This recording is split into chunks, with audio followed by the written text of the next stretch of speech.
সাদা কালো এই জঞ্জালে ভরা মিথ্যে কথার শহরে তোমার আমার লাল নীল সংসার। হ্যাঁ, এটা আমার একটা সংসার। এটা বা আমার নিজের জায়গায়, নর্থ বেঙ্গলের একটা ছোট্ট থাকার জায়গা। সেখানেই আজ রয়েছি এবং সেখানে একটা ছোট্ট আমার রান্না করার ব্যবস্থা রয়েছে। আমি রান্না করতে খুব ভালোবাসি ছোটোর থেকেই। তো আর নর্থ বেঙ্গলের খুব পপুলার একটা মাছ হচ্ছে বরুলি মাছ, যেটা কিনা আমাদের এখানে পাওয়া যায় এবং তার যে স্বাদ সেটা যে না খেয়েছে তাকে বলে বোঝানো যাবে না। বরুলি মাছের কি স্বাদ! তো বাজার থেকে নিয়ে চলে এসেছিলাম বরুলি মাছ। সেই বরুলি মাছই আজকে রান্না করছি। আমি ফ্রাইও করেছিলাম। আজকে একটু অন্য রকম করে বরুলি মাছ করছি। টাটকা বরুলি মাছ দেখেই জাস্ট লোভ সামলাতে পারছিলাম না। একটু হলুদ আর নুন দিয়ে ভালো করে মাখিয়ে নিলাম প্রথমে মাছগুলোকে। ভীষণ টাটকা একদম মাছ, নদীর মাছ। আর বরুলি মাছ একবার যারা খাবে তারা নর্থ বেঙ্গলে এলে অন্তত আবার চাইবে। প্রচুর জায়গায় পাওয়া যায় এখন তো, অনেক জায়গায়, অনেক রেস্টুরেন্টে শুধু বিখ্যাত বরুলি মাছ।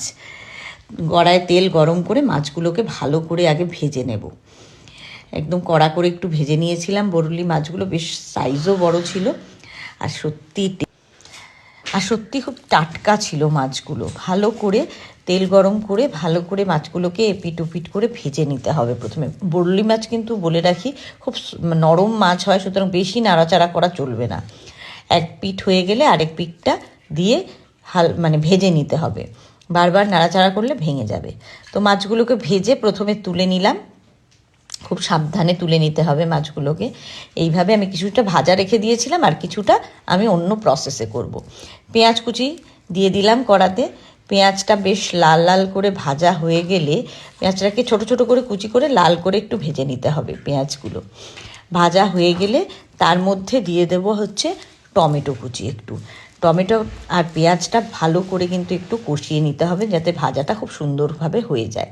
পেঁয়াজ টমেটো দিয়ে পুরো মাছটা পুরো মশলাটা দেব একটু পরে। তার আগে এই পেঁয়াজ এবং টমেটোটাকে ভালো করে ভাজা ভাজা করব। দিলাম একটু হলুদ, এটা তো দিতেই হবে, হলুদ ছাড়া চলবে না আমার। জিরের গুঁড়ো, ধনের গুঁড়ো মাস্ট। আমি যে রান্নাটা করছি বরুলি মাছের, এই মাছ কিন্তু আপনারা কলকাতায় কখনোই বসে পাবেন না, শুধুমাত্র এখানকার জন্যে। যারা নর্থ বেঙ্গলে থাকেন তারা পরিচিত এই মাছের সঙ্গে। আদা বাটা, জিরে বাটা, আদা বাটা, রসুন বাটা দিয়েছি এবং দিলাম লঙ্কার গুঁড়ো দিয়ে একটুখানি জল দেব আমি, যেহেতু এটা সমস্ত মশলা পড়েছে। এবং সেই মশলা দিয়ে ভালো করে মশলাটাকে কষাতে হবে যাতে মশলার কোনো গন্ধ না থাকে। অল্প নুন দিলাম। আর আমি তো আগেই বলেছি আমি আমার সব রান্নায় একটু মিষ্টি দিই। আমি রান্নায় মিষ্টি পছন্দ করি দেওয়া, তো রান্নায় একটু মিষ্টি দিয়ে দেব। দিয়ে ভালো করে একটু জল দিয়ে মশলাটাকে ভালো করে খানিকক্ষণ ধরে কষাবো। তেল ছেড়ে আসবে এইরকমভাবে কষিয়ে নিয়ে, ভালো করে কষিয়ে নিয়ে মাছটাকে ছেড়ে দেবো খুব হালকা করে।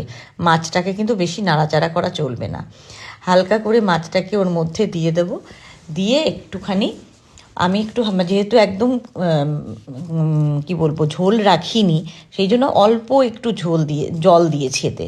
জলটা যখন ভালোভাবে ফুটে আসবে, একদম ফুটে যাবে জলটা, তখন মাছটাকে ওর মধ্যে ছেড়ে দেব। জল কিন্তু বেশি দিলে মাছটাকে বেশিক্ষণ ধরে ফোটালে মাছের আর কিছু থাকবে না, কারণ খুব নরম মাছ বরুলি মাছ। তো এইভাবেই একদম জলটা শুকনো শুকনো করে নিয়ে এই মাছটার আমি যেটা বানিয়েছিলাম একদম ড্রাই বরুলি মাছ। এবং এটা আপনারা ভাত দিয়ে খেতে পারেন, শুধু খেতে পারেন, খুব টেস্টি। আমার তো খুব ভালো লেগেছিল, বাকিটা আপনাদের।